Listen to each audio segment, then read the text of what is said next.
je m'appelle Gérardine. Et ceci n'est pas un conte de fées qui tourne mal, mais un témoignage vivant de la puissance qui brise les chaînes de l'invisible. Je venais de me marier avec Édouard, l'homme que j'aimais depuis mon enfance. Nous n'étions pas un couple récent, nous étions une évidence.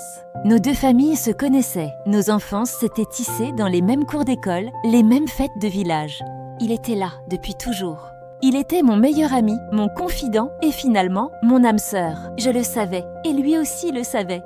Il me l'avait promis à l'âge de 16 ans, assis sous un grand arbre. « Tu es ma femme, Gérardine, et je t'aimerai toute ma vie. » Finalement, nous nous étions mariés. Notre mariage fut une fête joyeuse, le point culminant de 20 ans d'attente. J'étais radieuse dans ma robe blanche, Édouard était fier. C'était l'accomplissement d'un rêve, la promesse d'une vie de paix et de bonheur. Mais dès l'instant où mes pieds franchirent le seuil de sa maison, notre maison, tout commença à devenir étrange. La maison d'Édouard, que ses parents lui avaient léguée, était belle, grande et ancienne.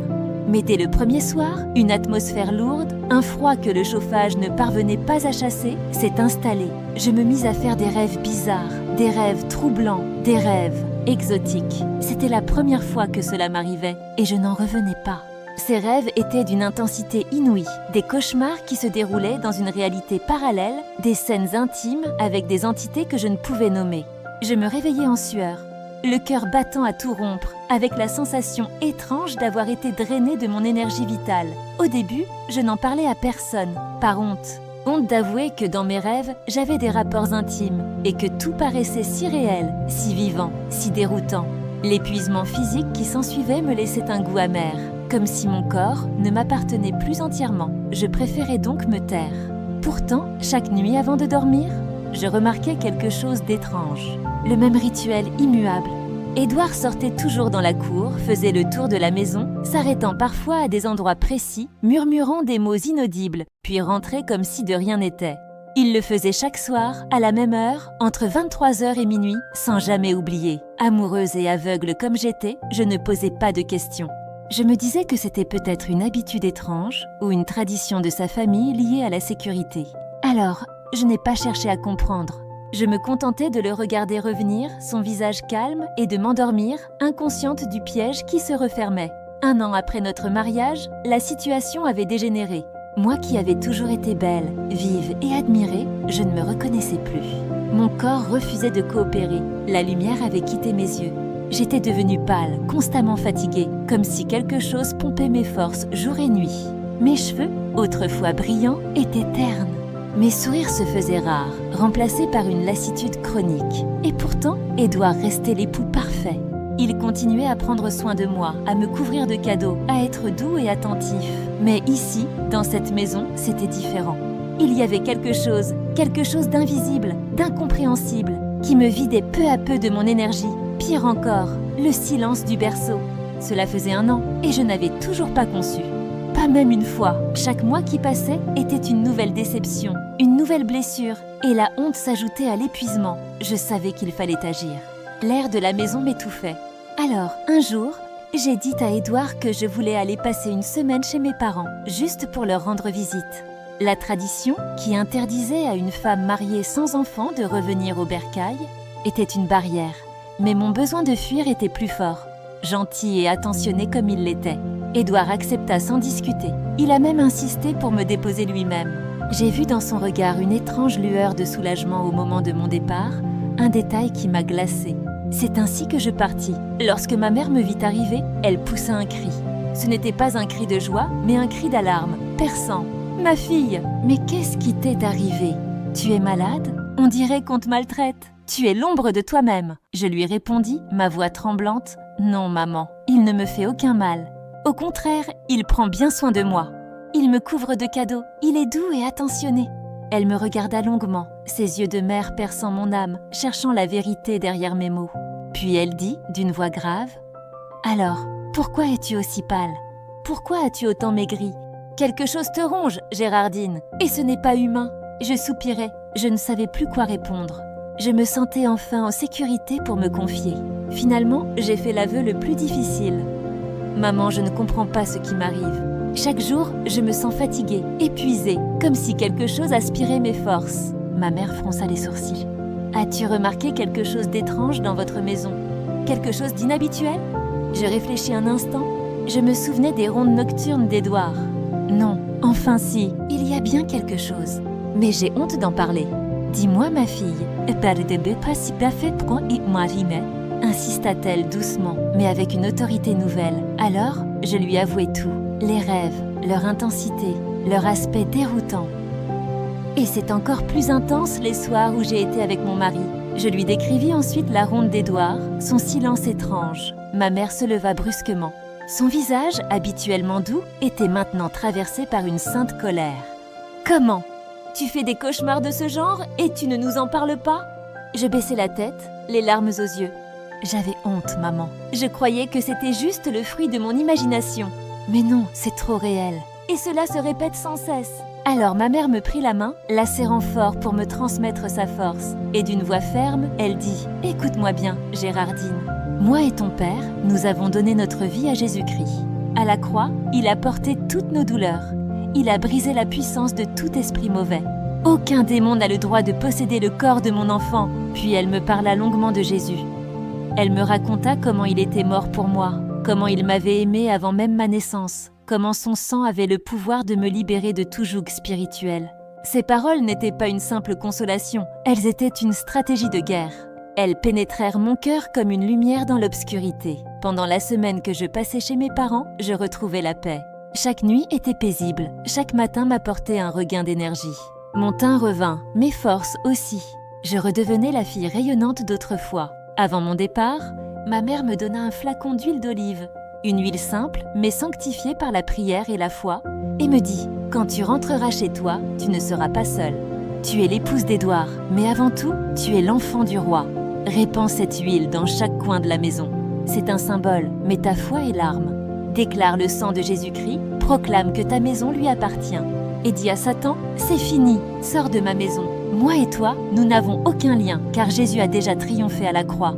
Va !» Je pris ces paroles à cœur. Tout le chemin du retour, je méditais, je priais, je chantais.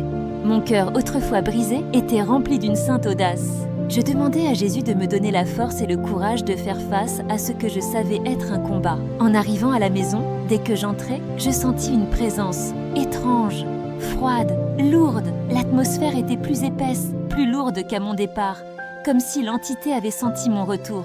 Ce n'était pas la présence du Seigneur. Non, c'était une présence obscure, oppressante. Mon corps tremblait, mais mon esprit refusait de plier. Alors, je me mis à chanter, à louer Dieu, à le remercier pour mon mariage, pour mon mari, pour la vie qu'il me donnait. Plus je chantais, plus je sentais la paix revenir, repoussant l'oppression centimètre par centimètre. Je pris l'huile d'olive et fis le tour de la maison, comme Édouard le faisait chaque soir. Mais cette fois, je ne marchais pas en silence. Je proclamais le sang de Jésus-Christ. Jésus est mort à la croix pour moi. Je lui appartiens. Cette maison est rachetée par le sang de l'agneau. À mesure que je priais, je sentais une force invisible se dégager, comme une vague de chaleur repoussant la glace. L'atmosphère devenait plus légère. Je sentais la tension monter, l'entité résister à ma proclamation. Puis soudain, j'entendis un cri strident, déchirant, venu de l'intérieur des murs. Ce n'était pas la voix d'Édouard. C'était un cri, inhumain, guttural, plein de rage et de terreur. Je m'arrêtai net, mon cœur battait fort. Un grondement étrange se fit entendre, comme un souffle, comme un râle. Une odeur de soufre, d'humidité et de pourriture envahit l'air. Alors je pris le flacon d'huile, j'en versai sur le sol et je priai plus fort encore. C'était le climax, l'heure de la victoire. Jésus-Christ est Seigneur. Son sang me protège. Tout esprit étranger quitte cette maison au nom de Jésus. La maison tremblait presque sous le poids de ma prière. J'ai entendu un bruit sourd, comme une porte qui claque violemment sans vent. Puis soudain, tout s'apaisa. Un silence profond, lourd, mais apaisant, libérateur. Je tombai à genoux, en larmes. Et pour la première fois depuis longtemps, je sentis la paix. La vraie paix, celle qui inonde l'âme. Quelques heures plus tard, Édouard rentra à la maison. Il me trouva assise dans le salon, épuisée mais paisible. Il me regarda avec étonnement, son regard cherchant l'ancienne Gérardine. « Tu as l'air différente, tu as l'air forte » murmura-t-il, l'air anxieux. Je répondis calmement. « Oui, j'ai prié. » Et j'ai compris beaucoup de choses pendant mon séjour chez mes parents. Il ne dit rien. Il me fixait, les yeux sombres, nerveux. Il sentait la présence brisée. Puis, d'un ton brusque, presque en panique, « Tu as touché à quoi ici ?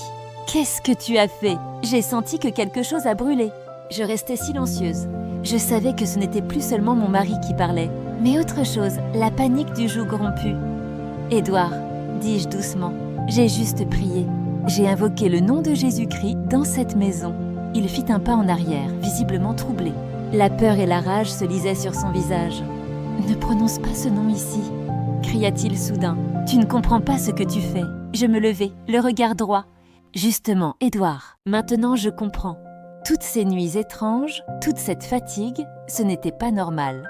Ce n'était pas de l'amour, c'était de la servitude. » Il recula, la respiration saccadée. C'était l'heure de la vérité, l'aveu de sa double vie spirituelle. « Tu ne sais rien, Gérardine. Ma famille et moi, nous avons fait un pacte. Ce que nous avons, ce que je possède, vient de nos ancêtres, de ces pratiques obscures. C'est le prix à payer. » Mon cœur se serra. « Le prix ? Et c'est moi le prix ? C'est ma force, mon corps et mon enfant que tu as donné en sacrifice. » Il baissa la tête, honteux. « Je ne voulais pas te perdre. Mais tu ne devais pas savoir. Tant que tu étais faible, il prenait ta force. Et moi, je gardais la mienne. Je tombais à genoux, le cœur brisé. Mais cette fois, les larmes n'étaient pas de faiblesse. Aussitôt, une force nouvelle s'éveilla en moi. La force du Saint-Esprit. Je pris l'huile d'olive, encore ouverte sur la table, et je dis d'une voix ferme. Une voix qui n'était plus la mienne. « Édouard !» Le sang de Jésus-Christ parle plus fort que tous les pactes, plus fort que toutes les ténèbres. Il poussa un cri, recula, tomba au sol en se tordant de douleur. « Arrête !» me criait-il. « Tu brûles tout, tu nous perds tous !» Mais je continuais. Jésus-Christ est Seigneur dans cette maison.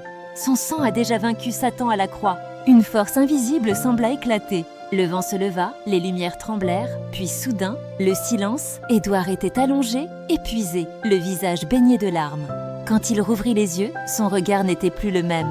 La ténèbre avait disparu. Il pleurait, mais d'un vrai repentir. « Gérardine, qu'est-ce que j'ai fait ?» murmura-t-il d'une voix brisée. « Pardonne-moi. » Je m'approchai doucement, posai ma main sur son épaule. « Ce n'est pas à moi de te pardonner, Édouard. Demande pardon à celui que tu as offensé. » Il tomba à genoux, les mains levées vers le ciel. « Seigneur Jésus, pardonne-moi. Libère-moi de ces chaînes. Je ne veux plus de ces ténèbres, je veux marcher avec toi. » Ce soir-là, la maison entière sembla respirer.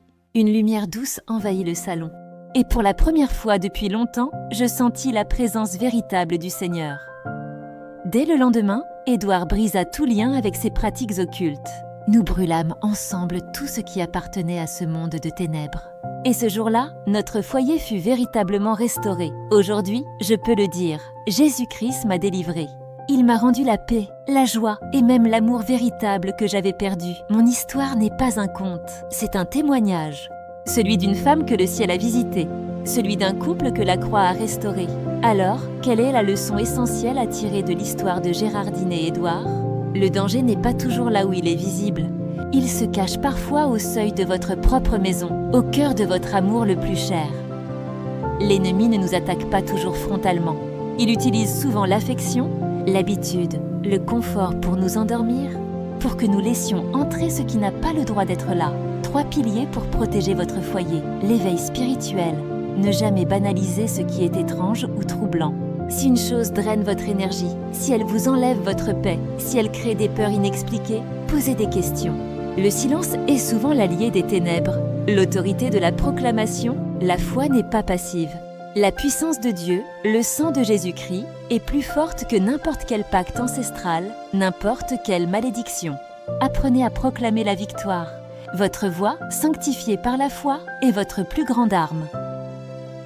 Le choix radical, le véritable amour d'Édouard n'a pu se manifester qu'après que les chaînes ont été brisées.